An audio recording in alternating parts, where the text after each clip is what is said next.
হিন্দুর ছেলে, সে নাকি 3 বাটি 4 বাটি গোশ খায় বলে। আবার একজন ফকির না কি আছে, সেও দেখি বক্তব্য দিচ্ছে। আরে সালা তুই ফকির না কি? আরে ফকির তো যারা আল্লাহকে নাম পার দে দে বাবা বলে খাজা বাবার দরবারে বিভিন্ন মাজারে ভিক চাই, তাদেরকে আমরা ফকির বলি। সে ফকিরও দেখি বক্তব্য দিচ্ছে ওয়াকাব নিয়ে। হবে সালা তুই কবে ওয়াকাব সম্বন্ধে জানলি?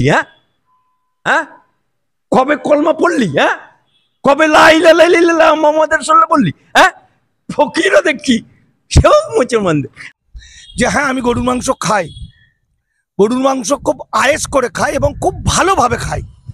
এবং আমি এবং আমার অত্যন্ত প্রিয় ছেলে দীপক, আমাদের নারায়ণপুর বলে যে জায়গাটা আছে আমাদের কলকাতাতেই, আমারই একজন খুব ঘনিষ্ঠ ছেলে, এই মুহূর্তে নামটা আমার মনে পড়ছে না, আমার এটা অপরাধ, তার বাড়িতে মাঝে মধ্যে নেমন্তন্ন করে খাই, বিভিন্ন জায়গায় খাই। কারণ গরু মাংস আমি এই কারণেই খাই, আমার খেতে ভালো লাগে।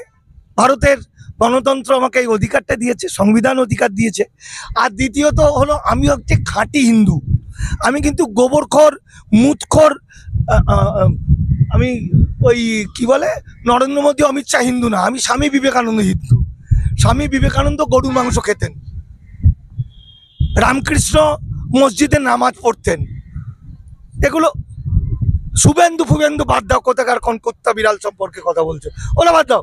তো আমি যেগুলো ইতিহাসের কথা বলছি, ভারতের বেদ বেদ যদি ভালো করে আমরা পড়ি, তাহলে ঋগ্বেদে বলছে, ওরা ঋগ্বেদ বলছে যে আর্যরা এসে আমাদের এখানকার আদিবাসীদের দখল করলো এবং তাদের জন্য ইন্দ্র, ওদের সেনাপতি ইন্দ্রর জন্য 1 পুষ্করণী সমান মদ আর অনেক ষাঁড় রাখা হলো।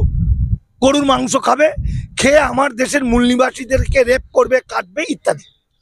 তো বেদের বিভিন্ন জায়গাতেই গো মাংস খাওয়ার কথা বলা হচ্ছে। আফজল ভাই হয়তো জানি না উনি শুয়োর খান কিনা, আমি তো শুয়োর গরু দুটোই খাই, উনি হয়তো শুয়োরটা খান, কিন্তু না খান হয়তো বলছেন না, উনিও তো লিবারেল আমাদের মতো, মুখে যাই বলুন, উনিও ধর্মনিরপেক্ষ মানুষ। কিন্তু মিডিয়ার সামনে এক একজন এক একটা পক্ষ নিয়ে নিয়েছে। কেউ মনে করছে আমি বিজেপির সুরে সুর মিলিয়ে বলবো, আমার ভাইরাল হবে। কেউ মনে করছে আমি সত্যি কথাটা বলবো। যাই হোক, একটা প্রশ্ন তোমার ছিল গো মাংস খাওয়া, আর একটা বলেছো যে ওয়াকআপ নিয়ে মানিক ফকির কি বলবে। একদম ঠিক বলেছে, ওয়াকআপ নিয়ে মানিক ফকির কি বলবে। আসলে ওয়াকআপ নিয়ে আমার বন্ধু উকিল ও কি করবে বলবে, এটাই প্রশ্ন। কারণ ওয়াকআপটা মুসলমানদের বাবার নয়। বিশ্বনবী যখন ওয়াকআপ ব্যবস্থা শুরু করেছিল, ব্যাটেল অফ খাইবার, তখন সে ব্যাটেল অফ খাইবারের যুদ্ধে দ্বিতীয় খলিফা হজরত ওমর সেই যুদ্ধে জয়লাভ করে বিদেশে যারা পরাজিত রাজাদের সমস্ত সম্পত্তি পেয়ে গেছে। তখন বিশ্বনবীকে বলেছিল, নবীজি আমি এই সম্পদ কি করব? নবীজি বলেছিল, এই সমস্ত সম্পদ তোমার একার নয়, কারো ব্যক্তিগত নয়, এটা আল্লাহর। এখানে আল্লাহ মানে জনগণ, বুঝতে হবে। ইসলামে আল্লাহ বলতে বোঝাচ্ছে জনগণ, আল্লাহর সম্পত্তি মানে জনগণের সম্পত্তি। সুতরাং সেখানে মুসলমানদের যেমন অধিকার আছে, সেই আল্লাহর সম্পত্তিতে যেমন আল্লাহর উপাসনা তৈরি হচ্ছে দেবত্ব সম্পত্তিতে, সেখানে যেমন শিক্ষা প্রতিষ্ঠান হয়, সেরকম সেখানে হসপিটাল তৈরি হয়, সেখানে রাস্তা তৈরি হয়, সেখানে কলেজ তৈরি হয়, বিভিন্ন কিছু তৈরি হয়। ফলে ওয়াকআপ জনগণের, সমস্ত ধর্মের মানুষের।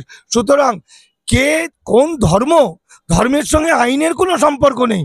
ফলে আইনটা যে ভালো করে পড়বে সে বুঝতে পারবে। যদি আমাদের এই উকিল বন্ধুটা, তিনিও যদি একটু ভালো করে পড়াশোনা করেন বা একটু বোঝার চেষ্টা করেন, উনি এখন বোঝার চেষ্টা করেননি বলে উনার মধ্যে যেটা আছে, এই যে ওয়াকআপের সম্পত্তি এতজন ঝেড়ে দিচ্ছে, এই যে মুতুয়ালিরা এত টাকা খেয়ে নিচ্ছে। আরে ভাই, ওয়াকআপ সম্পত্তি ঝেড়ে দিচ্ছে, মুতুয়ালিরা খেয়ে নিচ্ছে, সেটা কি আজকে? এ তো আমি তো আইনটা পড়ছিলাম 2023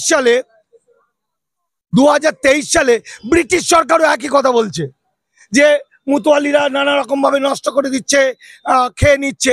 ফলে এই যে খেয়ে নেওয়া আর নষ্ট করে দেওয়া, এটা আদিকাল ধরে ভারতের মানুষের একটা একটা নিয়ম হয়ে গেছে, রক্তের সঙ্গে মেশা। তা বলে আমার যে হাতটা নোংরা কেটেছে আমি সেই হাতটা পরিষ্কার না করে হাতটা কেটে দেবো? হ্যাঁ, তাহলে সেই তাদেরকে ধরার, যারা খাচ্ছে টাকা মারছে, এই আফজল ভাইকে তো বলবো, উকিল ভাইকে, তুমি তো উকিল, তুমি তাদেরকে ধরার জন্য তার আইনি ব্যবস্থা করো। তা বলে কেন পুরো ওয়াকআপ ব্যবস্থাকেই তুলে নেবে? আজকে 1300, 1200, 1400 বছর আগে যে সমস্ত মসজিদ মন্দির গুলো তৈরি হয়েছে, মক্তবগুলো তৈরি হয়েছে, মাজারগুলো তৈরি হয়েছে, যে সমস্ত গোরস্থানগুলো তৈরি হয়েছে, সেগুলোর কি কাগজ আছে? তাহলে কি বলছে আইনে? যেগুলোর কাগজ নেই সেগুলো সমস্ত গভর্নমেন্টের। ফলে যখন এই যে উত্তরপ্রদেশের যেদিন আইনটা হলো, পরের দিন 23 একর একটা কবরস্থান দখল নিয়ে নিল সরকার। তাহলে ওইখানে মানুষরা, মুসলমানরা মারা গেলে কোথায় কবর দেবে? দেওয়ার জায়গা আছে কি? তাহলে পোড়াতে হবে। তাহলে মসজিদ যদি না থাকে তাহলে মুসলমানরা একত্রিত হবে কোথায়? তাহলে ধীরে ধীরে ধীরে ধীরে তারা হিন্দু সংস্কৃতিতে ফিরে আসবে, কুৎসিত হিন্দু হবে, যেটা আরএসএস এর গুরুজি গোলওয়ালকার তার মূল যে বই we or hour nation defined বইটাতে বলেছে এই মুসলমানদের হিন্দু হতে হবে। আর বুঝিয়েছে যদি হিন্দু না হয়, হিটলার যেভাবে ইহুদিদের হত্যা করেছে একই পদ্ধতিতে হত্যা করাবে, যেটা শুরু হয়ে গেছে। যেভাবে বুলডেজার দিয়ে ভেঙে দিচ্ছে মুসলমানদের বাড়ি, লিঞ্চিং করা হচ্ছে, হ্যাঁ, যাদেরকে পিটিয়ে মারা হচ্ছে চারিদিকে, আসলে এটা হিন্দুত্বকরণ। আমার একটা বই বেরোচ্ছে, বইটা লিখছি একদম তথ্য নির্ভর, সেটা বলছে মুসলিম থেকে হিন্দুকরণ, হিন্দুকরণের সূচনা ওয়াকফ আইন। আফজল ভাইয়ের, উনি আমার চেয়ে অনেক গুণী মানুষ, উনি অ্যাডভোকেট, আমি একজন শিল্পী, আমি একজন লেখক, আমার চেয়ে উনি অনেক বড়। তবু তাকে সেলুট দিয়ে বলছি যে দাদা গো, একটু পড়াশোনা করো। শুধুমাত্র কে টাকা মেরেছে, চোরদার, ক্রিমিনাল, এইগুলো না করে আইন কানুনগুলো একটু পড়াশোনা করো, তাহলে মুখ দিয়ে বেরোবে না মানিক ফকির মুসলমান না হয়েও কি করে ওয়াকফ আইন নিয়ে বলছে। এইসব কথাগুলো ধোপে টিকবে না।